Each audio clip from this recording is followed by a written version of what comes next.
का इंतजार कर रही थी, वैसे वो तुरंत रुक गई। अनिका की धड़कनें तेज हो चुकी थीं, मगर उसने अपने आप पर संयम रखा था, क्योंकि वो नहीं चाहती थी कि कुणाल और किसी को भी उसके बारे में कुछ भी पता चले। पिछले 6 सालों से अनिका को बस इसी पल का इंतजार था कि कहीं से उसके बेटे की कोई खबर मिले। तुरंत अनिका ने अपने पर्स से सनग्लासेस निकाले और तुरंत पहन लिए। वो नहीं चाहती थी उसकी आंखों की नमी कुणाल देखे, लेकिन कुणाल ये देखकर और टेंशन में आ गया। उसे लगा कि अनिका वहां से निकलने की तैयारी में सनग्लासेस पहन रही है, इसलिए वो टेबल से उठकर अनिका के पास आया और आसपास देखने लगा, मानो चेक कर रहा हो कि कोई उनकी बातें सुन तो नहीं रहा। और फिर उसने धीरे से अनिका को कहा, देखो रागिनी, मैं सचमुच नहीं जानता कि उस बच्चे का क्या हुआ। दरअसल वो अनिका के पापा गौतम ने ही उसे किडनैप किया था। बस वही जानते हैं कि वो बच्चा इस वक्त कहाँ है। ये सुनकर अनिका पूरी तरह से टूट चुकी थी। उसे शक तो था कि उसके पापा उसके बेटे की किडनैपिंग के पीछे थे, मगर आज कुणाल के मुंह से ये सुनकर उसे यकीन भी हो गया। वो समझ नहीं पा रही थी कि उसके पापा ने आखिर ऐसा क्यों किया। कुणाल, जो अब तक अनिका के पीछे खड़ा हुआ था, उसने अनिका के कंधे पर हाथ रखा और फिर धीरे से वो उसके सामने आया। अनिका, जो अपने शौक में थी, वो कुणाल को सामने देखकर बिना कुछ बोले बस यहाँ वहां देखने लगी। अनिका की इस नर्वसनेस को देखकर कुणाल ने पूछा, क्या हुआ रागिनी, तुम इतनी नर्वस क्यों हो? वैसे प्लीज अब तुम बुरा मत लगाना, लेकिन तुम्हें इन सब बातों से क्या लेना देना? अनिका अब भी शौक में खड़ी थी, लेकिन कुणाल का शक बढ़ ना जाए इसलिए अनिका ने किसी तरह बात बनाकर कहा, मैं जल्दी से नए दोस्त नहीं बनाती। उनके बारे में जब तक पूरी इन्फॉर्मेशन ना हो, मैं दोस्ती नहीं करती। कुणाल थोड़ा फ्लर्ट करते हुए बोला, अब तो सब कुछ जान लिया मेरे बारे में, अब तो दोस्ती का हाथ आगे बढ़ा दो। ये कहते हुए कुणाल एक बड़ी ही फ्लर्टियस स्माइल के साथ अपना हाथ आगे बढ़ाता है, लेकिन अनिका के लिए अब कुणाल किसी काम का नहीं था, क्योंकि वो जानती थी कि कुणाल उसे उसके बेटे तक नहीं पहुंचा सकता। अनिका बिना हाथ मिलाए कुणाल से सिर्फ इतना कहती है, इतनी आसानी से नहीं, तुम्हें इंतजार करना होगा। इतना कहकर अनिका वहां से चली गई। कुणाल को रागिनी का बिहेवियर थोड़ा अजीब तो लग रहा था, लेकिन फिर उसने मन में सोचा, शहर की लड़की है, नखरे तो करेगी ही। दूसरी तरफ पैराडाइज होटल में रिया एक बहुत ही इंटरेस्टिंग गेम के बीच थी। रिया हेडफोन के जरिए टीम को इंस्ट्रक्शंस दे रही थी। तुम सब पीछे ही रहो, मैं आगे जाके दुश्मनों का बंकर उड़ा देती हूँ। ये बूस्टर हमारी टीम का है, अब दुश्मनों को नहीं छोड़ूंगी। राहुल 1 to 1, तुम एयरबेस पर हमला करो। रेडी? तो blast enemy leader. 1 2 3। Yes, we won the game. हमेशा की तरह रिया की टीम जीत गई। गेमिंग की दुनिया में रिया स्वीट एंजल के नाम से मशहूर थी। हालांकि उसने अपनी गेमिंग आईडी में कोई फोटो नहीं डाली थी। वो नहीं चाहती थी कि लोग उसकी उम्र देखकर उसे जज करें। कई लोगों को तो लगता स्वीट एंजल कोई बहुत बड़ी इंजीनियर या कंप्यूटर जीनियस होगी। पूरी दुनिया से रिया के फैन उसे well played, you are the best के मैसेज उसके गेम में करने लगे।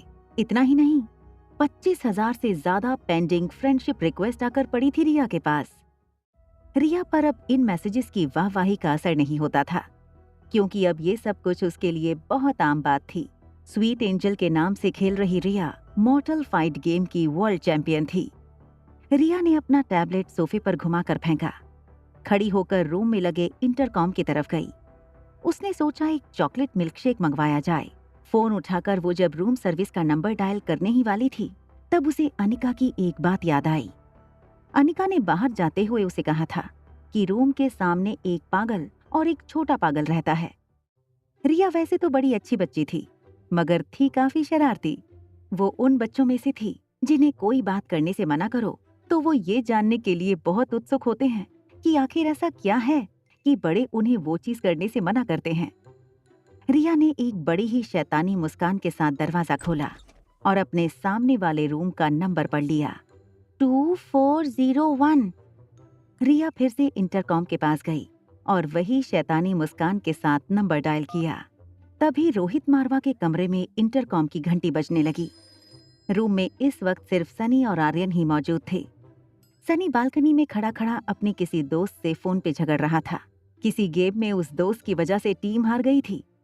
सनी उस दोस्त को समझा रहा था कि वो ज्यादा से ज्यादा स्वीट एंजल की गेम को फॉलो करे ताकि वो भी उससे कुछ सीख सके। रोहित को बिजी देखकर आर्यन ने खुद फोन उठाया। आर्यन अपनी मीठी प्यारी और धीमी आवाज में बोला, हेलो। तभी सामने से रिया हंसते हंसते कहती है, बच्चे हो मतलब छोटे पागल। ये कहकर रिया फिर हंसने लगी। आर्यन दिखने में हूबहू रिया जैसा था, लेकिन वो रिया से विपरीत था। आर्यन अपने होंठ को दांतों से दबाकर कुछ सोचने लगा, फिर बोला, मैं पागल नहीं हूँ। रिया की हंसी रुक गई। फिर आर्यन ने इनोसेंटली पूछा, क्या ये बात तुम्हें मेरी टीचर ने बताई? ये सुनकर रिया सोच रही थी कि मॉम ने सच ही कहा था, सामने सच में दो पागल रहते हों, ऐसा उसे लगने लगा था। रिया को अब और ज्यादा शरारत सूझी। उसने आर्यन को छेड़ते हुए कहा, अच्छा तो तुम्हारी टीचर भी ये बात जानती है? आर्यन को अपने छोटे हाथों से फोन का रिसीवर पकड़ने में प्रॉब्लम हो रही थी। वो रिसीवर दूसरे हाथ में लेकर फोन के बगल वाली सीट पर बैठा और फिर उदास होकर उसने कहा, टीचर कहती है मुझे स्पेशल स्कूल जाना चाहिए। ये सुनकर रिया ने हंसना बंद कर दिया और ध्यान से सुनने लगी। आर्यन ने काफी वक्त से अपनी उम्र के किसी दोस्त से बात नहीं की थी। रिया की आवाज सुनकर आर्यन को लगा जैसे उसे उसका कोई पुराना दोस्त वापस मिल गया हो। उसने रिया से पूछा, क्या तुम स्कूल जाती हो? रिया को ये सवाल बहुत अजीब लगा, लेकिन फिर स्कूल के नाम पर वो थोड़ा चिढ़कर बोली, ऑफ कोर्स मैं स्कूल जाती हूँ, हर बच्चा स्कूल जाता है, तुम नहीं जाते क्या? आर्यन मायूस होकर बोला, मैं स्कूल जाता था जब हम पूरी फैमिली के साथ रहते थे। फिर पापा मुझे यहाँ ले आए। ये होटल पापा की है। अब हम यहीं होटल में रहते हैं।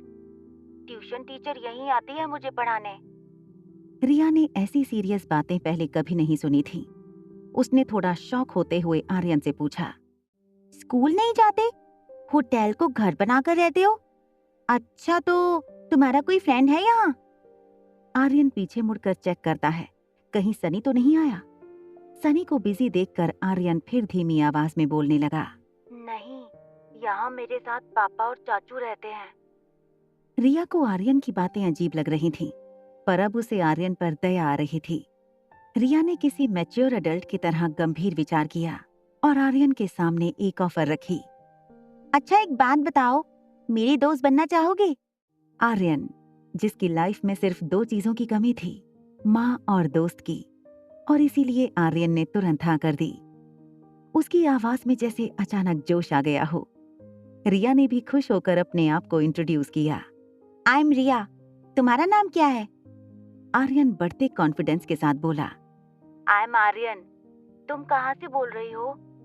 रिया ने जवाब दिया, मैं तो सामने ही रहती हूँ। मैं और मेरी मॉम तुम्हारी होटल में गेस्ट हैं।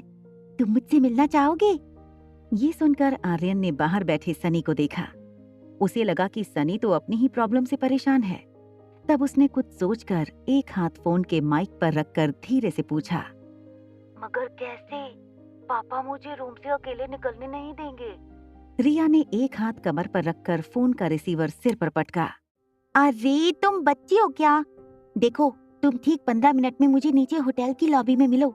मैं मम्मी को फोन करके बोल दूंगी कि मुझे पिज्जा खाना है, इसलिए हम नीचे जा रहे हैं। वो जब आए तब तुम उनसे भी मिल लेना और हमारे साथ पिज्जा खाने भी चलना। अच्छा बाय, अब मैं फोन रखती हूँ, तुम 15 मिनट के बाद नीचे मिलना। तभी आर्यन थोड़ा कंफ्यूजन में अपना सिर खुजाते हुए कहता है, मगर मैं तुम्हें पहचानूंगा कैसे? रिया इम्प्रेस होकर कहती है, वेरी गुड क्वेश्चन। एक काम करो, ब्लैक पैंट और ब्लैक टी शर्ट पहन कर आना। मैंने भी वही पहना होगा। हमारी ड्रेस से हम एक दूसरे को पहचान लेंगे। आर्यन को आइडिया पसंद आया। उसने फोन रखा और सनी की तरफ देखते हुए और उससे बचते हुए दबे पांव अंदर बने दूसरे कमरे में चला गया, जो आर्यन का ही कमरा था। दूसरी तरफ रिया ये सोचकर खुश थी कि इस नई जगह पर उसने नया दोस्त बनाया था। कुछ सोचकर रिया ने अपने मोबाइल से एक मैसेज टाइप किया, I want to go out for pizza, come fast. और वो मैसेज उसने अनिका को भेज दिया। कुछ ही पल में आर्यन अपने कमरे से ब्लैक जीन्स और ब्लैक टी शर्ट पहनकर बाहर निकलता है। उसने देखा सनी अब भी कान में हेडफोन डाले फोन पर बिजी था। आर्यन में इतनी हिम्मत पहले कभी नहीं आई थी। उसे पता था रोहित को पता चला तो बहुत स्ट्रिक्ट पनिशमेंट मिल सकती है, मगर नए दोस्त और बाहर पिज्जा की लालच से उसे रिस्क उठाने की हिम्मत मिली। आर्यन दबे पांव मेन डोर तक गया। सनी को पता न चले, इस तरह दरवाजा धीरे से अनलॉक किया और सनी की ओर देखते हुए आर्यन रूम से बाहर निकल गया। अपने रूम के बाहर अकेले कदम रखने पर आर्यन का कॉन्फिडेंस और बढ़ गया। उसे अपने आप पर इतना विश्वास पहले कभी नहीं आया था। आर्यन की नजर सामने वाले स्वीट 2402 पर पड़ी। उसे लगा प्लान में थोड़ा चेंज होना चाहिए। क्यों ना वो और उसकी नई दोस्त यहीं से साथ चलें? आर्यन कॉरिडोर में आगे बढ़ा। वो रिया के रूम के दरवाजे तक पहुंचा। उसने हाथ ऊपर करके डोरबेल बजानी चाहिए, लेकिन वहां तक उसका हाथ नहीं पहुंचता था। इसलिए उसने दरवाजा नॉक करने का सोचा। वो नॉक करने ही वाला था कि तभी लिफ्ट खुलने की आवाज आई। आर्यन का दिल डर के मारे जोर जोर से धड़कने लगा। उसने सोचा कि अगर रोहित ने उसे इस तरह रूम के बाहर देख लिया तो पता नहीं क्या होगा। आर्यन डरता हुआ मुड़ा और लिफ्ट की ओर देखने ही लगा था कि तभी उसने देखा कि लिफ्ट से अनिका बाहर आ रही थी। उसके पापा को वहां न देखकर आर्यन की जान में जान आई। वहीं अनिका आर्यन को दरवाजे के बाहर देखकर पहले थोड़ा चौंकी और फिर वो आर्यन के पास गई और उसके गाल पर हाथ फेरकर बोली, I am sorry, mamma is late. एक माँ होने के बावजूद आर्यन को black jeans, black T shirt और स्पोर्ट शूज में देखकर वो भी धोखा खा गई थी और सोच रही थी कि ये उसकी बेटी रिया है। आर्यन बड़ी बड़ी आंखों से अनिका को देखे जा रहा था। उसने पर्स से रूम अनलॉक करने के लिए कार्ड निकाला, साथ ही पर्स से अपना मोबाइल भी निकाला। कार्ड को लॉक सेंसर पर लगाया और एक हाथ से मोबाइल चेक करने लगी। और इसके साथ ही वो आर्यन को रिया समझकर प्यार से डांट भी रही थी। इस तरह अकेले रूम से बाहर आने का क्या मतलब? बहुत शैतानियां बढ़ गई हैं तुम्हारी। तभी रूम अनलॉक होने की आवाज आई और इसी के साथ अनिका की नजर रिया के मैसेज पर पड़ी, want to eat pizza, come fast. ये पढ़ते ही अनिका का गुस्सा फिर शांत हो गया और फिर थोड़ा गिल्टी फील करते हुए उसने झुककर आर्यन के गालों पर किस की और बोली, आई एम सो सॉरी। तुम्हें बहुत भूख लगी होगी ना? चलो किसी अच्छे से रेस्टोरेंट में जाके पिज्जा खाते हैं। ये कहते ही अनिका ने फिर से रूम के दरवाजे को बाहर से बंद किया और वो आर्यन का हाथ पकड़कर सीधा उसे लिफ्ट में ले गई। ये सभी दौरान आर्यन बस अनिका को देखे जा रहा था।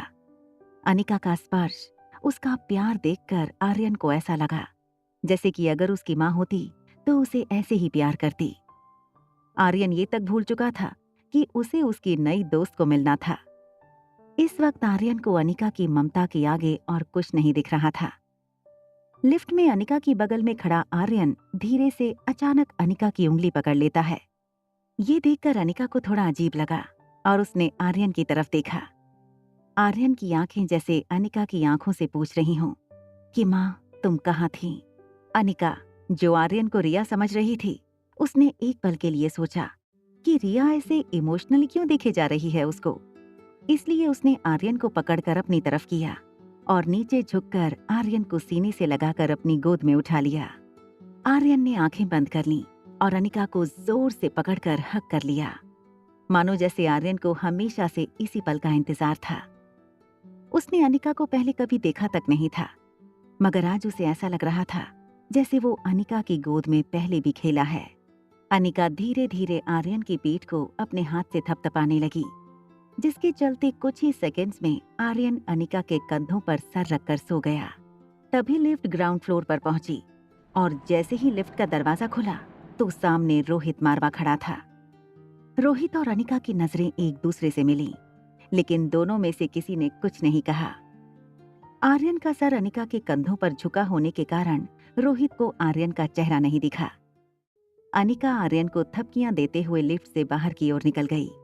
रोहित बस अनिका को जाते हुए देखे जा रहा था। ऐसा लग रहा था मानो रोहित अभी आर्यन को अनिका की गोद में देख लेगा। आगे चली जा रही अनिका को कुछ एहसास हुआ तो वो चलते हुए रुकी और फिर टर्न होकर रोहित की ओर मुड़ी। उसने देखा कि रोहित उसी को घूर रहा था। अनिका के मुड़ के देखने पर रोहित को एहसास हुआ कि वो अनिका को एक तक देखे जा रहा था। इसलिए वो थोड़ा एम्बैरस होकर यहाँ वहां देखकर खांसने लगा और हड़बड़ाहट में लिफ्ट के अंदर चला गया। रोहित को अपने आप पर गुस्सा आ रहा था। उसे लगा कहीं अनिका को गलत सिग्नल ना मिले। तभी लिफ्ट के बाहर से कोई हलचल ना होने के कारण रोहित को लगा कि अनिका अब चली गई होगी। कंफर्म करने के लिए उसने लिफ्ट के बाहर सर निकालकर चेक किया तो देखा कि अनिका अब भी वहीं खड़ी थी।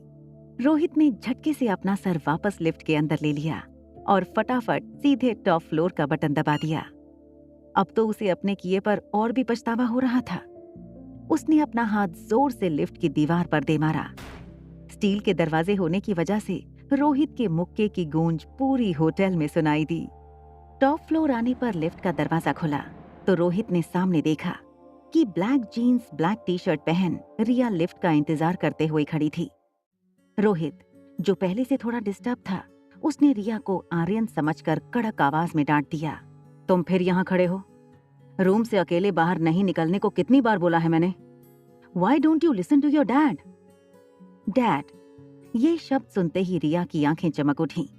उसका पूरा चेहरा उसकी स्माइल से भर गया था। अपने अंदर की सारी ताकत जुटाकर वो खुशी के मारे जोर से चीखी और बोली, ये डैड, आखिर आपको ढूंढ ही लिया।